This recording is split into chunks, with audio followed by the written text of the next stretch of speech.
You don't always lose yourself dramatically. Sometimes you just wake up one day and realize the version of you that's been operating doesn't quite fit anymore. You're functioning, you're showing up, nothing is collapsing, but you feel slightly unfamiliar to yourself. And that's a weird feeling to explain. If this feels familiar, stay with me. Identity doesn't collapse, it drifts. Most people don't lose themselves in one moment. It happens slowly.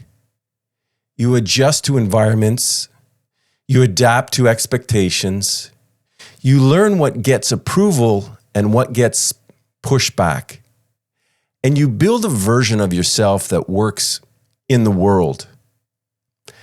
That version may be competent, helpful, likable, but over time, you stop checking if it's still true.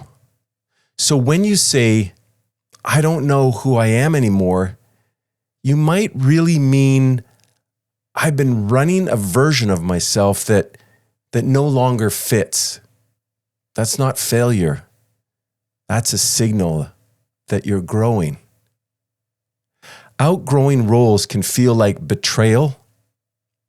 Maybe you were the responsible one, the calm one, the funny one, the one who never needed anything. And that role earned you belonging. So changing feels risky because people don't just get used to you. They built expectations around you. If you stop being the steady one, you worry you'll disappoint people. So you keep performing stability while internally shifting. That creates friction, and friction creates exhaustion. Sometimes the identity crisis is not confusion, it's pressure.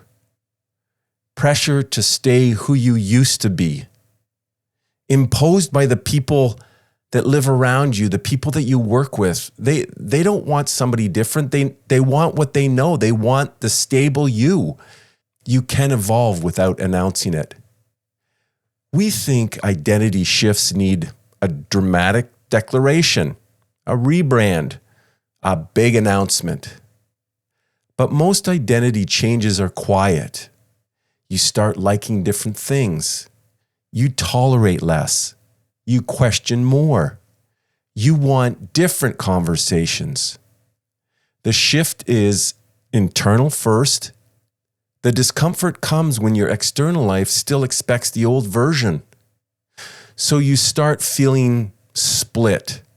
One version performs, another version watches from inside like, this isn't fully me.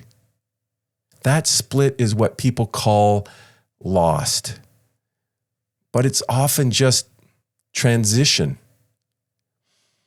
Confusion doesn't mean collapse. There's a phase of growth where you feel less certain. And that can scare you. Because you might think, I used to be more confident. But sometimes what you call confidence was just familiarity. When you outgrow familiar identities, certainty dissolves for a while. That middle space feels messy, but it's not collapse. It's reorganization. It's like moving houses. The boxes make it look chaotic, but you're not ruined. You're relocating. The coping version of you might be outdated. A lot of what we call personality is coping. You learned to be agreeable, to stay safe, to be funny, stay liked, to be productive, to feel worthy, to be quiet, to avoid conflict. Those strategies may have protected you, but what protected you then might limit you now. And letting go of protective strategies, that feels terrifying because it feels like like you're losing yourself, but sometimes it's the exact opposite. Sometimes letting go of how you meet yourself. Identity friction is exhausting. When who you are internally doesn't match who you present externally, it takes energy. You monitor yourself constantly. How did that sound? Was that too much? Should I share this? Should I hold back? That self-surveillance is draining. It's like having a second job, managing perception. So if you feel tired, disconnected, or foggy, it might not be because you're broken. It might be because you're split. And split, that costs energy. I've had moments where I was in a room saying the right things, being the right version of myself, and it felt fine on the outside, but inside there was this subtle feeling like I was watching myself perform. Like part of me was present, but part of me was missing. And later I'd replay it and think, why did I act like that? I don't even like that version of me. And the honest answer was, that version used to be useful. It kept things smooth. It kept people comfortable. But it wasn't fully me anymore. That realization wasn't dramatic. It was clarifying. It made me realize I didn't need to become a new person. I needed to stop forcing an old one. The middle phase feels undefined. When you outgrow an identity, you often feel undefined for a while. And undefined feels scary because we've been taught to be consistent. Everyone around us likes when we're consistent. They know what they're getting. But humans aren't static. Undefined can be uncomfortable, yes, but it can also be open. It's the space where you get to choose more intentionally, not from habit, not from fear, from truth. You don't need a dramatic reset. You don't have to quit your life. You don't need to blow things up. Identity shift happens through small honesty. One boundary you've been avoiding, one conversation you've been postponing, one no that's actually true, one yes that's actually yours. Small truth at a time. That's how you realign. You haven't disappeared. You're recalibrating.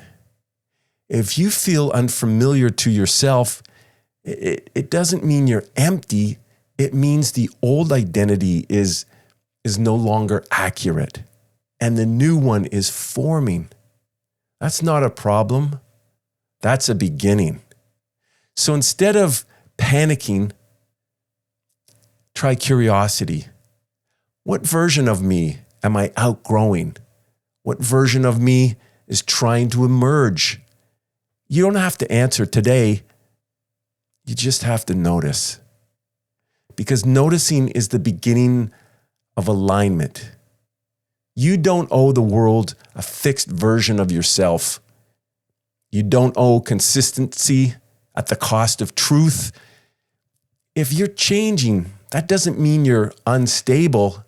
It means you're alive.